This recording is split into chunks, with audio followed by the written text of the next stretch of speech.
Alléluia. Nous nous accueillons mutuellement au nom du Seigneur Jésus-Christ. Nous rendons grâce à Dieu pour sa grâce de nous avoir donné la grâce de voir la journée d'aujourd'hui. Oui, mpendwa, c'est une grande grâce voir la journée d'aujourd'hui et pendant que nous vivons encore. Il y a de cela dont la nuit d'hier ils ont quitté ce monde et aujourd'hui d'autres seront ensevelis, d'autres en ce moment ils sont dans des morgues. Donc ceux qui ont beaucoup étudié que nous, ceux qui sont riches que nous, mais la richesse n'a pas empêché de mourir. Les études n'ont pas arrêté qu'ils ne meurent. C'est pourquoi quelqu'un qui peut trouver quelque chose pour laquelle rendre grâce à Dieu, mais il ne comprend pas les œuvres de Dieu. C'est la vérité. Ni ukweli kabisa. Bien-aimé. Wapendwa, et comme vous vous mettez là-bas, comme vous vous mettez là-bas ma soeur, c'est la grâce étonnante. Ni neema ya kushangaza. En ce moment-ci, le temps où nous parlons, il y a beaucoup encore qui sont nombreux, qui avaient besoin de se mettre dans l'église comme nous le sommes, mais le corps les a déjà compliqués. Il voudrait bien se mettre, mais le corps ne l'accepte pas. C'est pourquoi, bien aimé, quand tu as encore de la grâce de venir dans la présence de Dieu, c'est une chose pour laquelle il faut rendre grâce. Dans Ecclésiaste chapitre 9, verset 10, mstari wa 10, il nous dit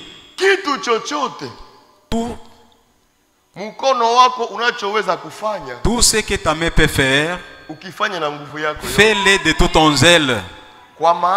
Car il n'y a pas de travail, il n'y a pas de connaissance. Il n'y a pas de foi dans les séjours de mort où nous allons. C'est la vérité. Là où nous allons, si le Seigneur tardait à venir, donc on peut trouver encore d'autres parmi nous et qui passent par la voie de la mort. Car l'Écriture dit, là où nous allons, il n'y a pas de travail à faire, il n'y a pas de connaissance, il n'y a pas de réparation de la vie, mon frère, il n'y a pas de réunion. Là, il n'y a plus même l'offrande à offrir. Là, il n'y a même pas de dîme à offrir. Alors, le temps de croire, le temps de se mettre en ordre, c'est le temps d'aujourd'hui. Mais là où nous allons, nous ne savons comment seront les choses. C'est pourquoi, Wapendwa, quand tu meurs et que tu es en Christ, alors tu meurs ayant l'espérance. Même si j'arrivais à mourir, je ne mourrais pas comme les autres. J'ai un rédempteur qui était mort à cause de ma vie. Amen. Que Dieu soit loué. Nous lirons les Saintes Écritures dans notre passage d'Ézéchiel, Ézéchiel 36. Oui, nos choristes, nos chantres, qu'il nous prépare le numéro 149 du recueil Okovu.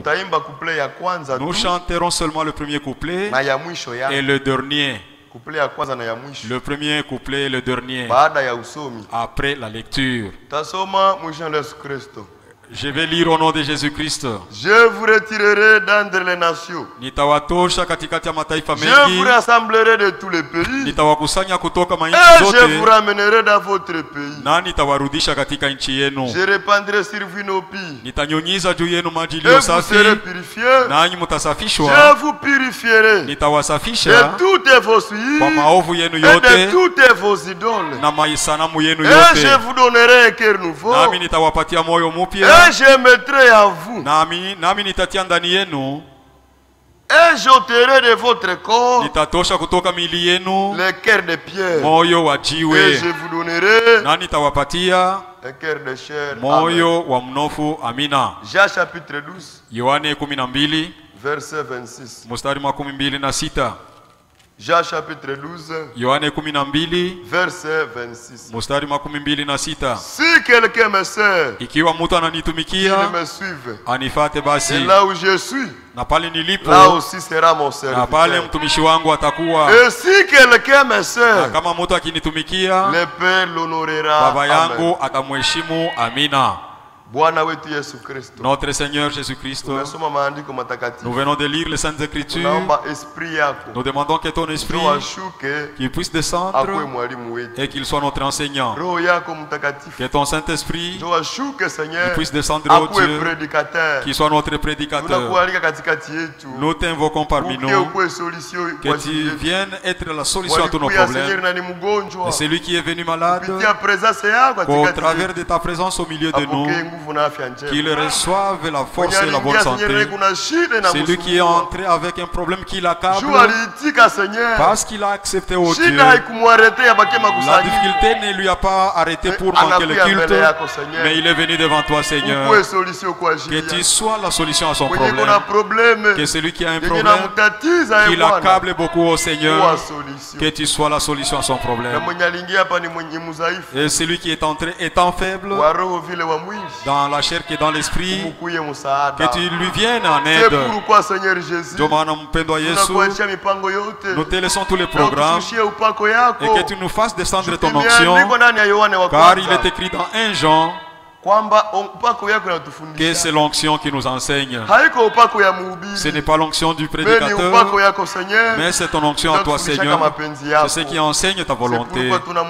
C'est pourquoi nous l'invoquons, que ton Saint-Esprit, qu'il puisse descendre au Dieu et qu'il parle au cœur de chacun de nous, qu'il parle à la vie de chacun de nous, dans ton nom Jésus-Christ. Amen. Le chantre, donnez-nous le passage.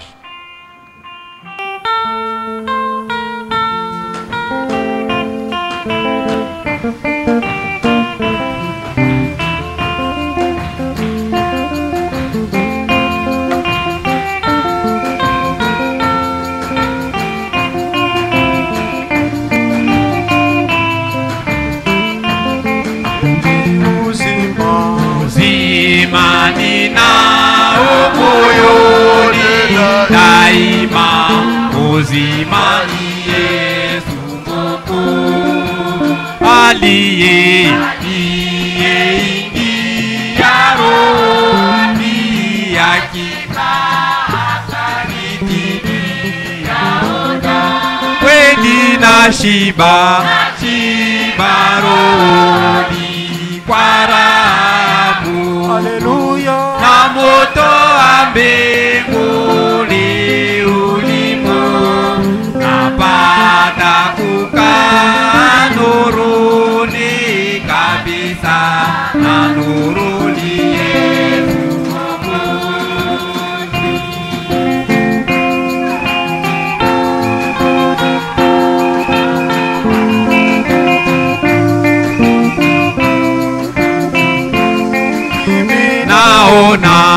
Ona maisha ni yenye maana, ni kumtumikia Mungu. Kuishi ni Kristo na kufa faida kwa kila Mkristo wa kweli. Na shiba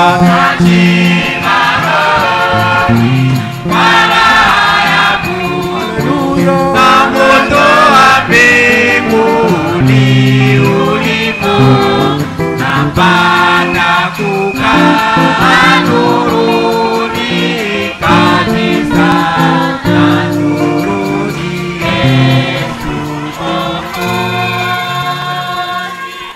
Bwana apewe sifa sana. Que le Seigneur soit infiniment loué. Wimbo inatuambia, le cantique nous dit, uzima nilio nao moyoni daima. La vie que j'ai maintenant dans mon cœur, ce n'est pas la vie du cantique. Ce n'est pas la vie de la vie. Ce n'est pas la vie des études. Mais la vie que j'ai maintenant, Le cantique nous dit que c'est Jésus-Christ le Sauveur. Un homme qui n'a pas de Jésus-Christ Sauveur, même s'il priait beaucoup, même s'il faisait n'importe quoi, et qu'il fasse des miracles, un homme qui n'a pas de rédempteur dans son cœur, il n'a pas la vie de Dieu. Amina. Amina. Amen. Quand il est entré dans le cœur, quand il est entré dans le cœur, oh là là, oh là là, et quand il entra dans le cœur, et il m'a mis du courage. Quand Jésus-Christ, qui est la parole, quand il entre dans le cœur de l'homme, et lui donne du courage. Amina. Il lui donne du courage. Il lui donne de l'assurance. Il dit que je vois que la vie qui est significative, c'est pas construire une belle maison, c'est pas avoir un bon boulot. Que Dieu nous assiste infiniment. C'est pourquoi Jérémie, quand il était entré en extase, il a dit que le riche, qu'il ne se glorifie pas de sa richesse, que le fort, qu'il ne se glorifie pas de sa force, que celui qui est intelligent, qu'il ne se glorifie pas de son intelligence. Jérémie a su que avant lui, il y avait des gens intelligents, il y avait des gens forts. Et là où tu es, et dépassant même ce que nous sommes, il y avait des beaux et des bons. Mais Jérémie a su, avec tous ces beaux anciens, ils ne sont plus. Ceux-là qui étaient forts, ceux-là qui étaient des hommes forts, ceux-là qui embrallaient le monde anciennement, ils ne sont plus. C'est alors que Jérémie, il est entré en extase. Il a dit que cette force-là, la richesse et l'intelligence, ce ne sont pas des choses pour lesquelles c'est vanté. Quand Jérémie, quand l'Esprit lui a révélé, il a dit que c'est lui qui se glorifie, qu'il se glorifie, car il m'a déjà connu, moi, le véritable Dieu. Bien-aimé, dans cette ville de Kalemi, ce n'est pas vous qui êtes les premiers habitants. Il y avait des autres anciennement, les gens qui étaient renommés, des gens merveilleux qui étaient avant vous dans cette ville. C'est la vérité, frère. Mais ils ne sont plus aujourd'hui. Ils sont devenus, ils appartiennent à l'histoire. Oh, Niatari Ndukuyango. Il arrive au bien-aimé. Tu peux avoir un ami vraiment intime à ton cœur. Il peut arriver qu'un jour, que tes jours arrivent à leur terme et que Dieu te rappelle. Ton ami intime est là. Cela arrive toujours. Et il peut faire une année sans penser à toi. C'est la vérité. Et il peut passer une année sans penser à toi. Donc tu appartiens déjà à l'histoire dans son intelligence. C'est pourquoi, bien-aimé, la chose pour laquelle c'est glorifié, la chose pour laquelle c'est vanté, ce n'est pas l'intelligence. La chose pour laquelle c'est glorifié, ma soeur, ce n'est pas la richesse, ce n'est pas un beau vêtement, ce n'est pas un beau boulot. Toutes ces choses-là, c'est pour l'intérêt de la vie de ce corps. Et le corps qui a une fin. C'est la vérité, frère. Si tu peux bâtir une belle maison, c'est toujours pour l'intérêt de ce corps. Si tu peux avoir une belle Jeep, c'est ce corps qui trouve la joie dans cette voiture. Mais pour que l'âme aussi soit bénéficiaire, il faut accepter toute la parole de Dieu. Que cela ait de la place dans ton esprit. Vous savez, bien aimé, nous vivons. Mais nous ne savons pas. Nous ne savons pas les jours de notre mort. Tu ne sais pas là où tu mourras. Tu ne sais pas de quelle mort tu mourras. Et tu ne sais pas où tu seras enseveli. C'est la vérité, bien aimé. Tu peux payer ton terrain. Ça sera mon champ de sépulture. Et alors tu sais que c'est un endroit terrible.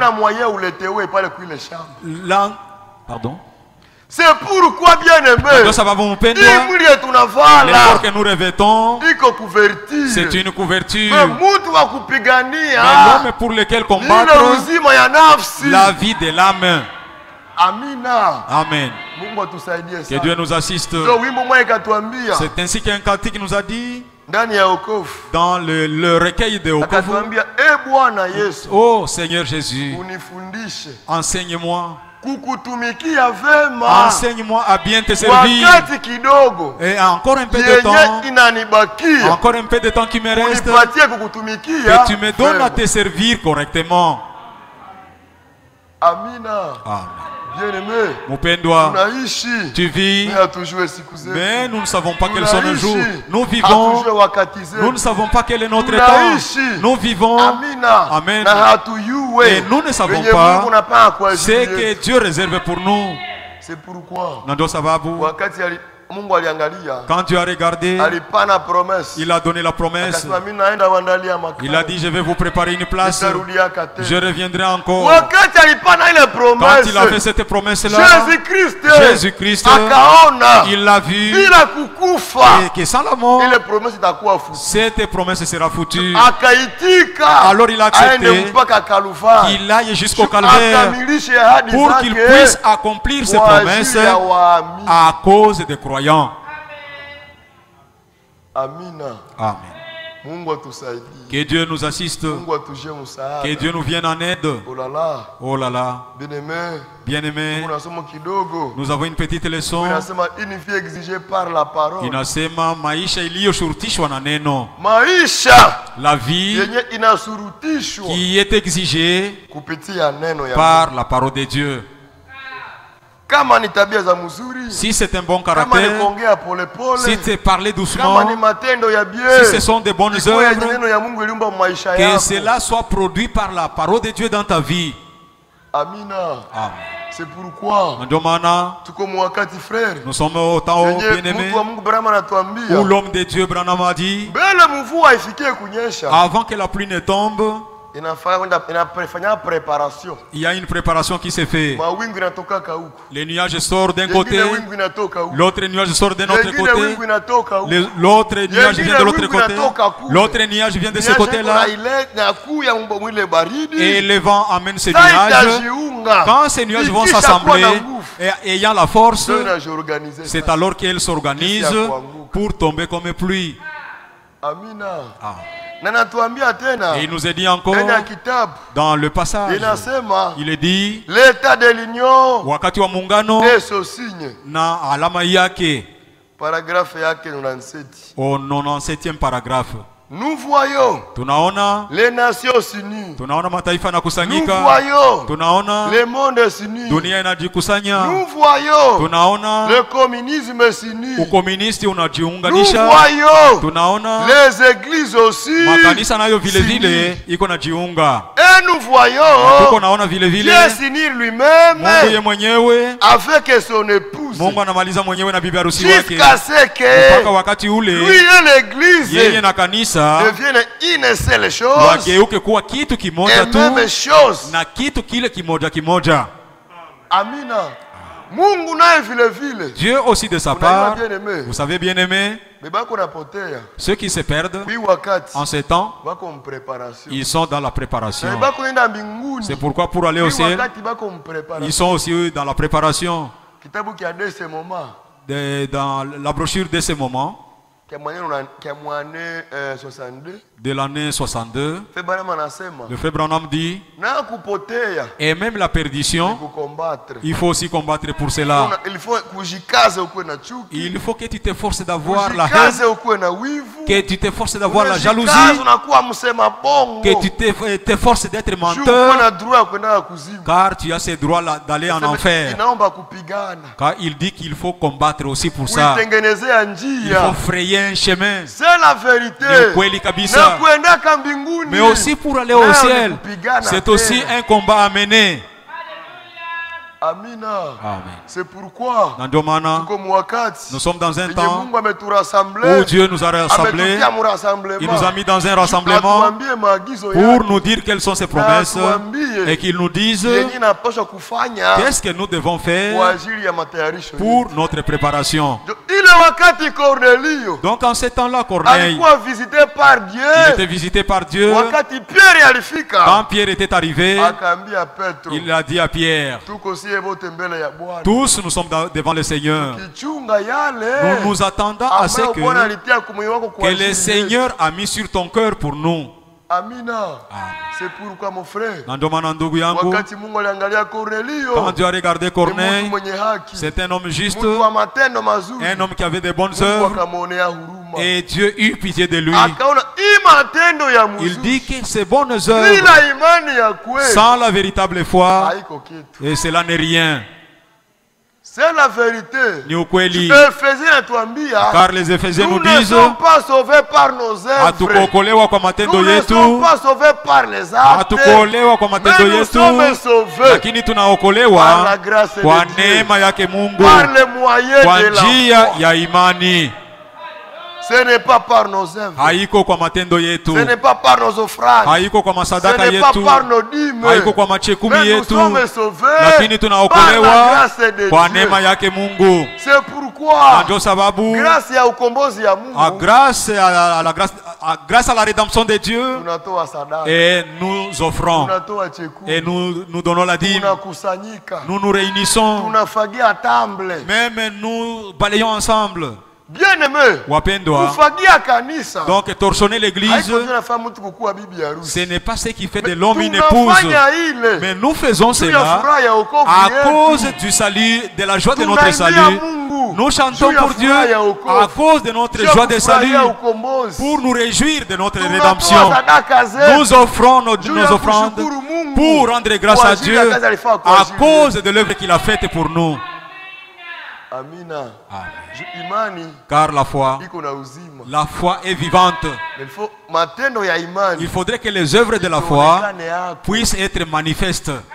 Amina. Que la vie des œuvres de la foi, qu'elle puisse être manifeste. Que nous vivions la rédemption. Que nous vivions notre rachat. Que Dieu nous assiste infiniment et qu'il nous vienne en aide. Il dit que je trouve que la vie qui est significative, ce n'est pas de sursauter. La vie qui est significative, ce n'est pas de prêcher, mais c'est de servir le Rédempteur. Servir le Rédempteur, ce n'est pas seulement prêcher. Servir le Rédempteur, c'est vivre la volonté de Dieu. Quelqu'un peut prêcher et ne vivant pas la volonté de Dieu. Et c'est pourquoi il nous a dit, un cantique nous a dit, je sais que je verrai mon sauveur. Ce n'est pas parce que je prêche l'évangile. Je sais que je verrai mon sauveur. Si ma vie a déjà été libérée. Quelqu'un peut être diacre, mais sa vie n'est pas encore libérée. Quelqu'un peut prêcher la bonne nouvelle et les gens sont baptisés pendant que sa vie n'est pas encore libérée. Quelqu'un peut chanter et les gens entrent en esprit pendant que sa vie n'est pas encore libérée. Moi je sais que je verrai mon sauveur. Si ma vie a déjà été libérée. Amina. Amen. C'est pourquoi quand Dieu nous a sauvés, il nous a donné un esprit d'assurance. Romains 8 nous dit, l'esprit lui-même témoigne à notre esprit que nous sommes des enfants et filles de Dieu. L'esprit lui-même a témoignage à notre esprit que nous sommes filles et fils de Dieu. Bien-aimés, c'est l'esprit de Dieu qui a témoignage. L'esprit de Dieu te convainc. Et te dit que quoi qu'il arrive, il ne faut pas réfléchir, il ne faut pas raisonner. Lakini roho ya Mungu vient te convaincre en toi. Tu es un enfant de Dieu. Malgré que tu n'es pas encore parfait, mais tu es un enfant de Dieu. Un homme, il a dit au frère Branham, oh mon frère Branham, comment puis-je connaître que j'ai déjà reçu le Saint-Esprit? C'est la vérité. Et toi tu pouvais demander la même question.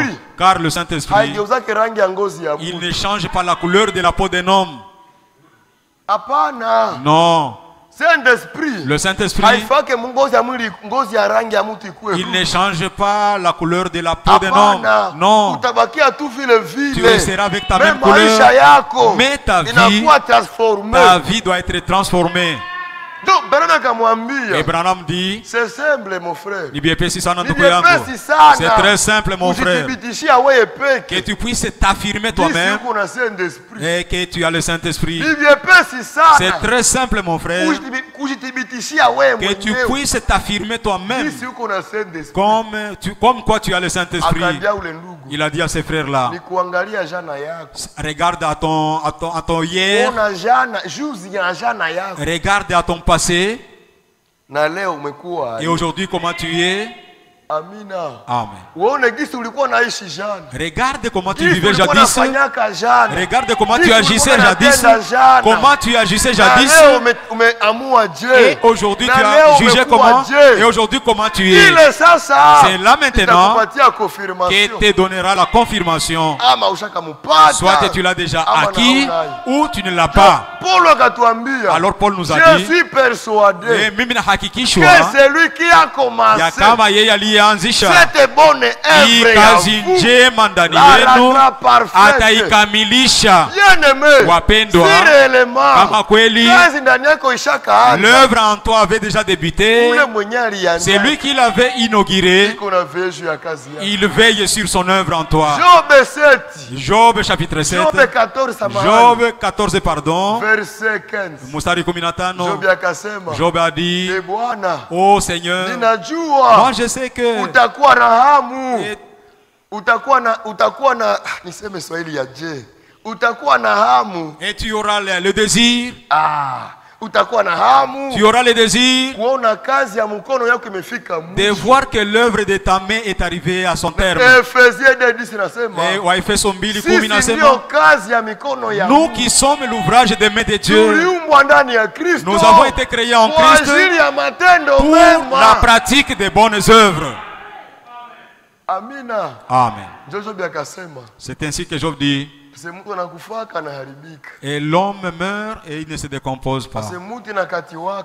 L'arbre est coupé, même si l'arbre est séché, mais si en cet arbre il y a encore l'odeur de l'eau, cet arbre poussera encore à nouveau. Car avec l'eau, nous savons que l'eau est égale à la parole de Dieu. Même si l'homme est mort, que le cercle passe, mais s'il est mort ayant la vie de la parole, les jours que Dieu appellera, il entendra la voix de Dieu. Amen. Bien-aimé, Wapendwa, Job. Et lisez-nous cette écriture de Job. Job chapitre 14, Ayubu 14, verset 7. Mustari wake wa 7. Job chapitre 14, Ayubu 14, verset 7, usome pale mpele. Verset 7, lisez là-bas, frère bien-aimé. Oui. Job 14, 7. Job 14, 7. Yobu 14 mstari wa 7. Voilà. Un arbre a de l'espérance. Muti una matumaini. Quand on le coupe, wakati inakatwa, il repousse, inachipuka tena, il produit encore des rejetons. Inazaa tena matawi. Amina. Amen. Muti kona matumaini. L'arbre a de l'espérance. Même s'il est coupé, il reverdira encore. L'arbre a toujours eu de l'espérance. Si vraiment la vie de l'eau se trouve encore en moi, je repousserai encore. Amen. Et descend avec la lecture bien-aimée. Quand sa racine a vieilli, wakati mzizi wake unazeka dans la terre, katika udongo, quand son tronc meurt dans la poussière, wakati mti wake unakufa katika mavumbi, il reverdit à l'approche de l'eau. Anachipuka tena wakati maji inapokaribia. Il pousse des branches comme un jeune plante. Anatoa matawi kama vile muti mpya. L'écriture nous dit dans la tradition du Swahili du Congo, même si l'arbre sèche et que les racines sèchent dans le sol, mais à l'approche de l'eau, cela reverdira encore. Amina. Amen. Ata bien-aimé. Oh bien-aimé. Et tu arrives au temps où tu dois quitter. Et tu arrives au temps d'aller dans la poussière. Même si tu tardais là-bas. Mais parce que tu t'es endormi, ayant l'odeur de l'eau, et que tu as la force de la puissance de l'eau et la puissance de la parole, les jours où Dieu appellera, tu entendras sa voix. Descends avec la lecture, mon bien-aimé. J'aurais aimé que le lecteur le fasse en Swahili du Congo. Et là, nous parlerons correctement. Mais l'homme meurt. Lakini mutu anakufa. Et il perd sa force. Na anapoteza nguvu yake. L'homme expire. Mutu anatoweka. Où est-il? Sasa iko wapi? Les eaux de lac s'évanouissent. Maji ya muti inazimia. Les eaux du fleuve tarissent et se dessèchent. Maji ya mito inakauka na kunyauka. Ainsi l'homme se couche. Na hivi mwanadamu analala. Et ne se réveillera plus. Wala hatalamuka tena. Il ne se réveillera pas tant que les cieux s'existent. Il dit que l'homme meurt. Et où va-t-il? C'est une question, mon frère. Nous avons beaucoup enterré les gens. Nous avons déjà beaucoup enterré nos frères, nos sœurs, nos enfants même. Nous les avons déjà enterrés. Maintenant, l'homme meurt. Où va-t-il au juste? Descends avec la lecture.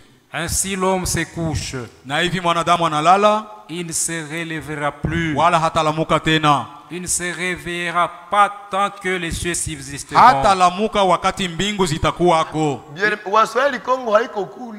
Est-ce que celui du Swahili Congo n'est pas là? L'écriture dit dans le Swahili du Congo, et si les cieux ne seraient pas là, tous ces morts-là, ils ne seront jamais manifestés aucunement. Si le ciel ne serait pas là, alors tous les morts, ils ne seront jamais manifestés. Mais comme les cieux ne peuvent jamais passer, comme c'est nos frères là, et que Dieu ne nous a pas encore rendus, le Swahili du Congo nous dit, si le ciel n'était pas, alors oublions ces hommes-là. Mais les cieux sont là. Et les cieux veillent à cause de tous les croyants qui sont morts dans l'espérance. Amen. Descends avec la lecture. Oh, si tu voulais me cacher dans les séjours de mort. Oh, ungalipenda kunifisha katika hadithi ya wafu. Me tenir à couvert jusqu'à ce que ta colère fût passée. Na upate kunificha mpaka wakati kasirani yako itapita. Et me fixer un terme auquel tu te souviendras de moi. Na kunitilia mwisho ambao utanikumbuka mimi. Si l'homme une fois mort pouvait revivre,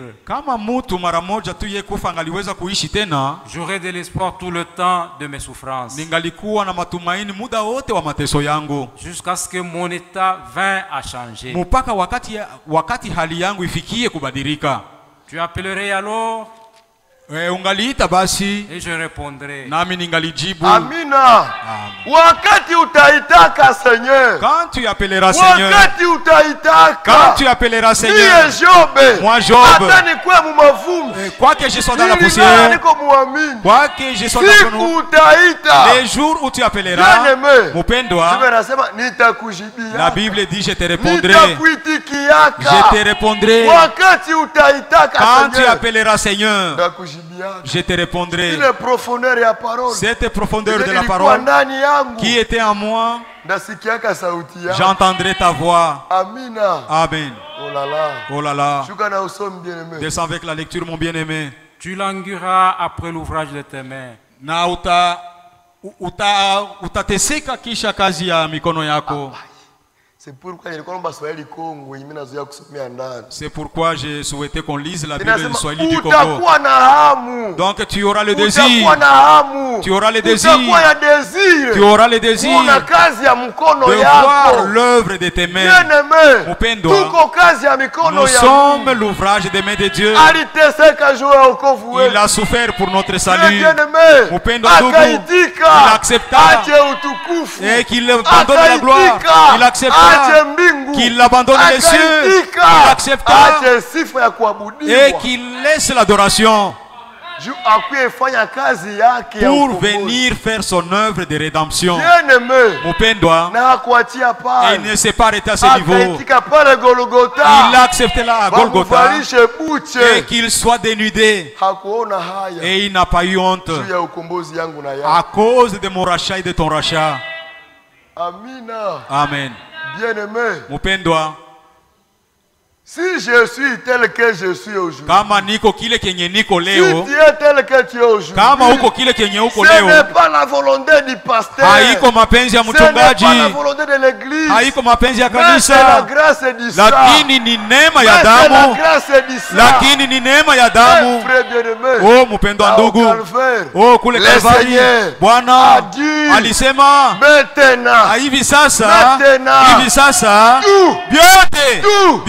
tout est fini. Yote inamalizika. Oh là là. Oh là là. Et il était dénudé. Il n'avait pas trouvé honte. Il savait que cette honte, je suis en train de réaliser l'œuvre de rédemption. Je suis venu pour la femme pour laquelle je suis mouru. Si le sang n'était pas là, si n'eût été le sang, alors l'église ne serait pas. N'eût été le sang, le racheté ne serait pas. Et n'eût été la mort de Jésus, les rachetés ne pouvaient pas être. Mupendwa, si nous manquons d'arriver au ciel, c'est-à-dire Christ, il n'était pas mort. C'est la vérité. L'homme ne peut pas être racheté. Et l'homme ne peut pas être... Non. L'homme ne peut pas racheter qu'il manque de racheter. On ne peut pas parler de la rédemption sans les racheter. C'est pourquoi, si nous ne sommes pas rachetés, si nous n'arrivons pas au ciel, c'est-à-dire Jésus n'était pas mort. C'est ainsi que dans les Corinthiens, Paul a dit, pourquoi beaucoup disent qu'il n'y a pas de résurrection des morts? Pourquoi beaucoup disent que Christ n'est pas ressuscité? Paul a dit, si Christ n'est pas ressuscité, alors notre prédication est vaine et notre foi et votre foi est vaine. C'est-à-dire vous vous fatiguez en vain. Mais il est mort et il était ressuscité. Et il a dit, je suis Niko Alpha et l'Omega. Mwanzo Alpha na Omega. Moi j'étais mort. Mie nilikufaka. Moi j'étais mort. Mie nilikufaka zamani. Lakini sasa hivi niko naishi. Et je tiens. Nashika. Je tiens. Nashika. Les clés. Mafunguo. Ya wafu. Je tiens les clés des morts. Nashika funguo za séjour des morts. Je tiens les clés de la tombe et de la mort. Bien-aimé. Wapendwa. Quoi que fasse un sorcier pour contenter, pendant que celui qui a la clé n'a pas encore ouvert, les choses ne peuvent jamais être possibles. Même les mauvais types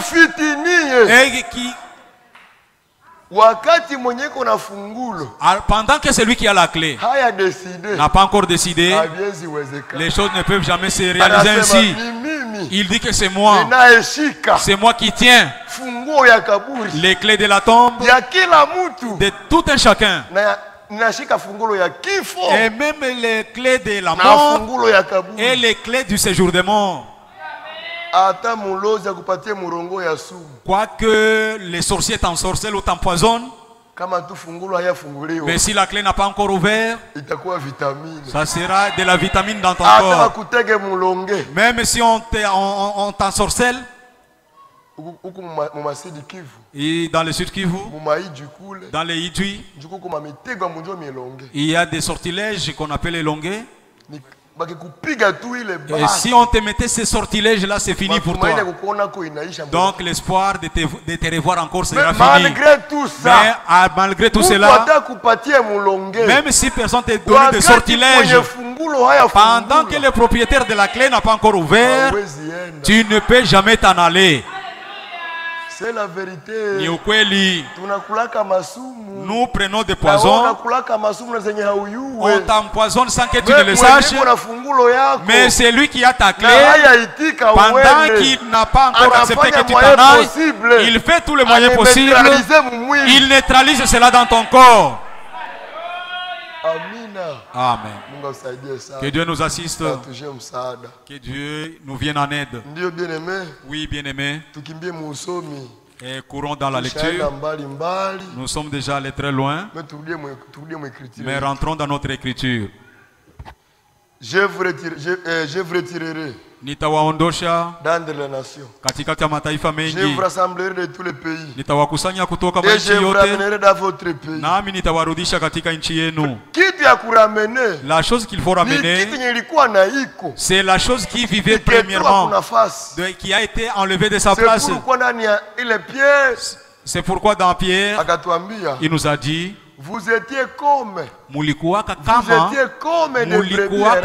vile makondo waliotangatanga, lakini sasa hivi mumerudishwa kwake yeye mchungaji na mchungaji wa nafsi zenu. Tulikuwa kama makondo iliyotangatanga, comme les brebis, les brebis perdues, mais que pendant que nous n'étions pas perdus. Amina. C'est pourquoi, bien-aimé, il dit, je vous rassemblerai de tous les pays et de toutes les nations, et je vous ramènerai dans votre propre pays. Le pays des enfants de Dieu, ce n'est pas la RDC, ce n'est pas l'Ouganda, ce n'est pas le Burundi, mais c'est la parole. Il nous a restaurés dans toute la parole de Dieu, dans toute parole qui est restaurée. Amina. C'est là au 28e verset, il dit, alors sasa, vous habiterez les pays que j'ai donnés à vos pères. Vous serez mon peuple et je serai votre Dieu. Quand vous rentrerez dans votre pays, votre vie, votre conduite, votre caractère, vous pouvez le corriger par la vérité. C'est alors que vous serez mon peuple et moi je serai votre Dieu. Est-ce que nous sommes ensemble, mes sœurs? Que Dieu nous vienne en aide. Il nous dit, j'aspergerai sur vous une eau pure et vous serez purifiés. Je vous purifierai de toute votre souillure et de toutes vos idoles. Nous purifier, ce n'est pas par l'eau du Tanganyika, mais c'est dans la parole de vérité. Il a dit, Baba, ou atakase kwa neno lako, kwa maana neno lako ni ukweli. Nous sommes sanctifiés par la parole de la vérité. Pendant que nous écoutons la parole, nous l'acceptons, corriger notre vie. Nous acceptons, corriger nos habitudes.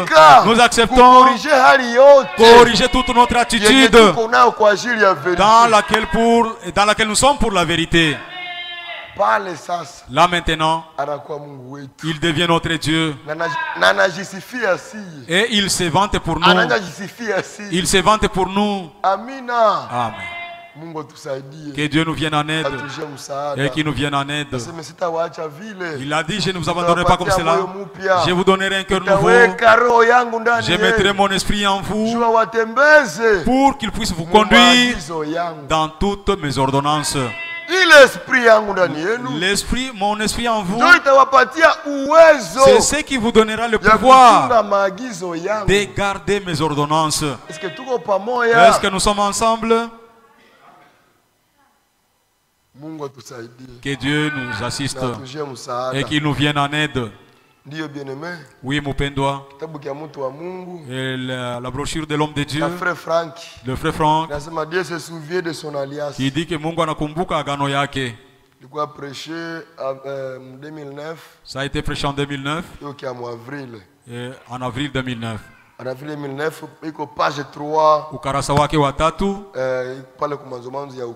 Là au début de la page. Maintenant. Sasa hivi. Maintenant. Sasa hivi. Pas demain. Hapana kesho. Pas avant-hier. Hapana juzi. Pas après-demain. Hapana kesho yake. Maintenant. Lakini sasa hivi. Oh là là. Oh là là. À la fin du temps de la grâce. Kumwisho wa nyakati ya neema. Les véritables croyants. Aminifu ba kweli. Qui ont été appelés à sortir. Ambao walioitwa watoke. Les véritables croyants. Bale baaminifu ba kweli. Qui ont été appelés à sortir. Walioitwa watoke. De toutes les nations, kutoka mataifa yote doivent se séparer, wanapaswa kujitenga de tous ceux qui ne s'accordent pas avec Dieu, na yote isiyo ambatana na Mungu. Les véritables croyants qui ont été appelés à sortir. Wapendwa, notre Ézéchiel nous dit, je vous ramènerai des différents pays. Ce n'est pas seulement le simple fait de sortir. Non, bien-aimé, c'est sortir et se séparer. Quand il a appelé Israël de sortir de l'Égypte, ceux qui ont décidé de sortir et qu'ils se séparent, ils avaient échoué avec la marche. Notre marche, Dieu nous appelle de sortir et nous séparer. Sortir de la religion et sortir aussi de ce qui est de la religion, sortir du monde et de tout ce qui est du monde. Amen. Oh là là. Oh là là. Doivent se séparer de tous ceux qui ne s'accordent pas avec Dieu et avec sa parole et avec sa volonté. C'est terrible, mon frère. Et il doit se séparer.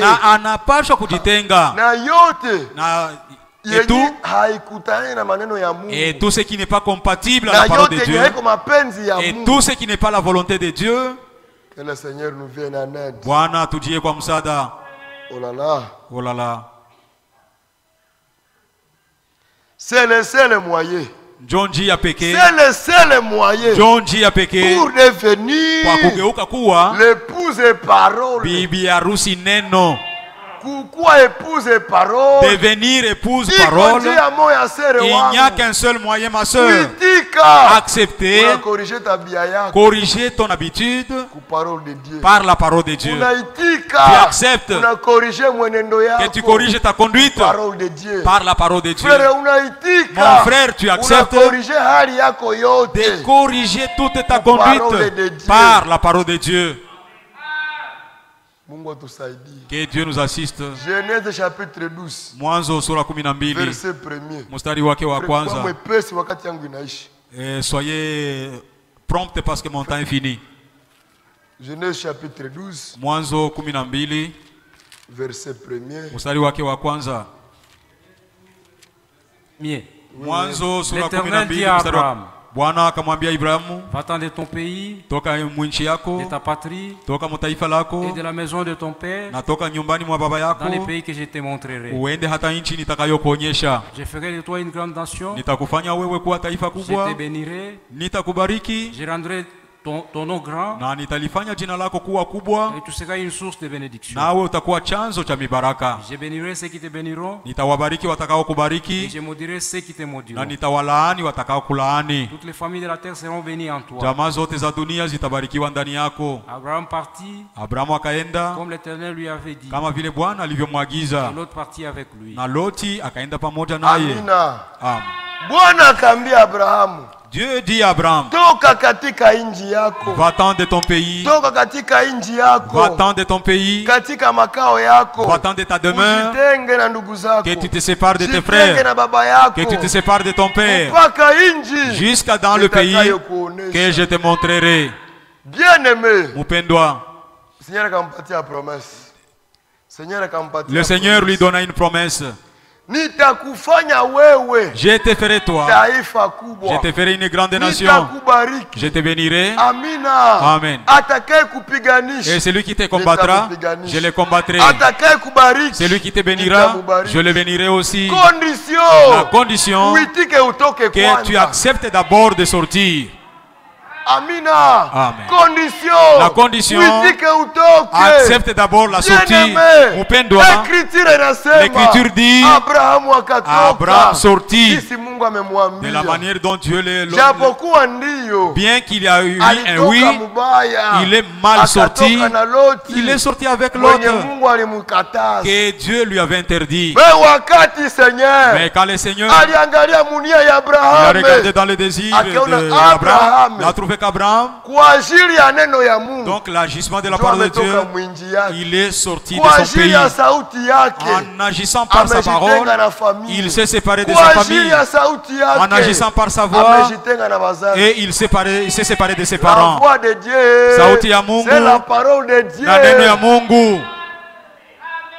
Abraham, wakati Mungu alivérifie, et quand Dieu vérifia, il trouva que oui, Abraham même, quoi qu'il est mal sorti, mais il est sorti à cause de ma parole.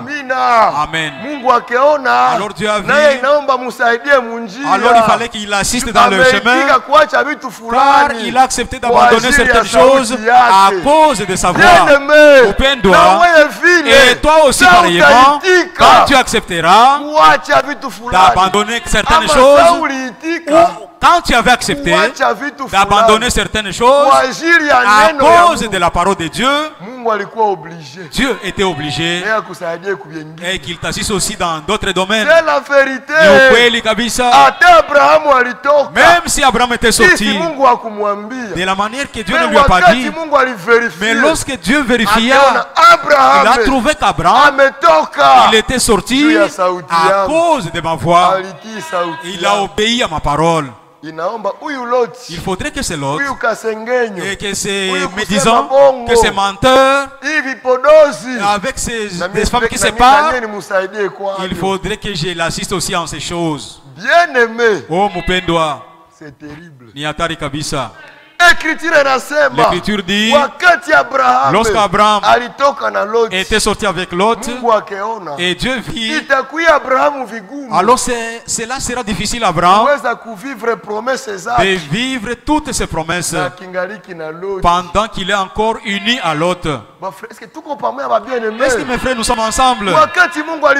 Lorsque Dieu vérifia, il trouva qu'Abraham, pour qu'il puisse assujettir les promesses, il faudrait que Lot se sépare de lui, que Lot se sépare de lui.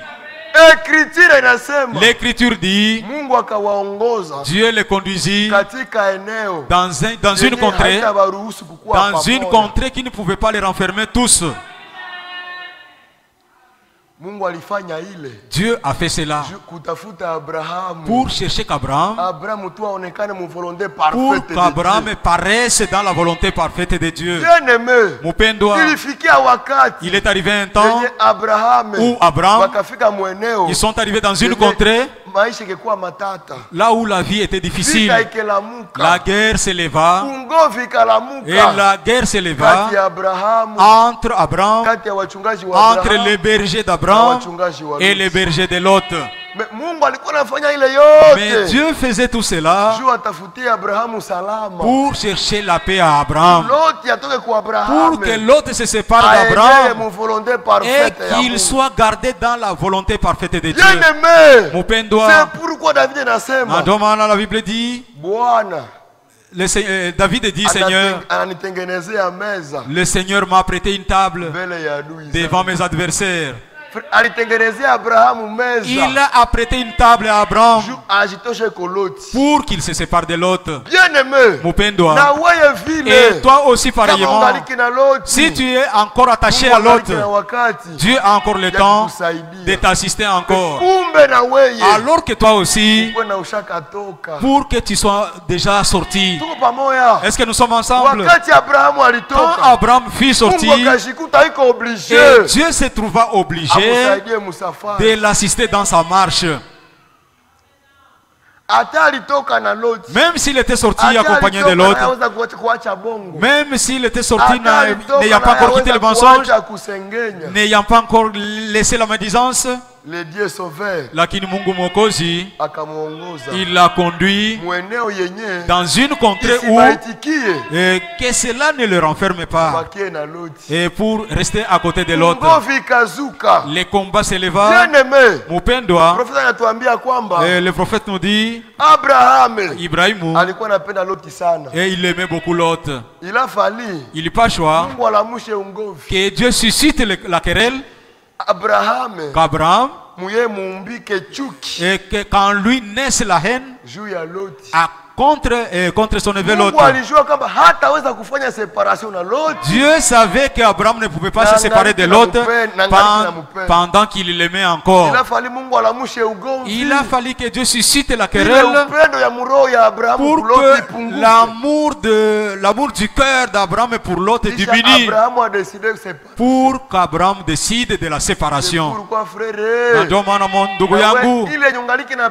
Et toi, c'est dont tu aimes encore, qui n'est pas la volonté de Dieu, Dieu ne peut pas t'assister pendant que tu n'as pas encore haï cela.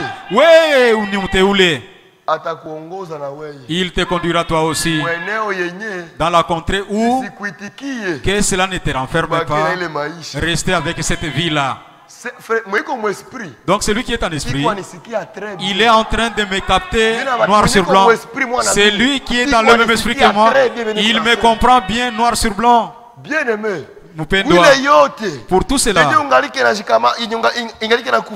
donc de tout ce qui te lie encore, qui n'est pas la volonté de Dieu, que Dieu ne souhaite pas dans la marche, tout le temps,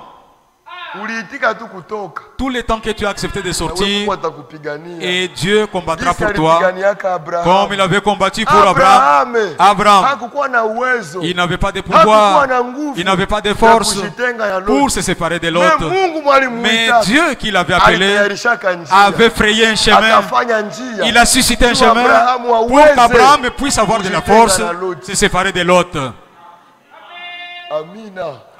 Bien-aimé. Upendwa. Kama ni kusema bongo dada. Si c'est mentir ma sœur. Ushashindwa kuachana. Et tu as déjà échoué de l'abandonner. Mungu anaweza ruhusu shua kusaidie. Dieu peut permettre pour t'assister. Anaruhusu useme mtu mwenye basemi yake bongo. Il peut t'assister pour que tu mentes contre quelqu'un dont on ne ment pas. Il y a des gens pour lesquels on ne peut pas mentir. Dieu permet que tu mentes contre une personne contre laquelle on ne ment pas. Tous les quartiers, toute l'avenue est rassemblée chez les chefs. À cause du mensonge que tu as proféré. Et ce jour-là, tu dis, oh mon Dieu, comment est-ce que je peux manquer de vivre la parole? Tout ceci, les gens se rassemblent à cause de moi vraiment. Dieu accepte que tu aies honte, que tu sois humilié, mais au travers de cette humiliation, il fraye un chemin pour que tu prennes la décision d'abandonner les mensonges. Dieu peut faire ces choses-là et il accepte de t'humilier. Mais dans cette ignominie, il te donne la décision, il te donne le pouvoir de te décider d'abandonner cette honte-là. Ah. Que le Seigneur nous bénisse au nom de Jésus-Christ.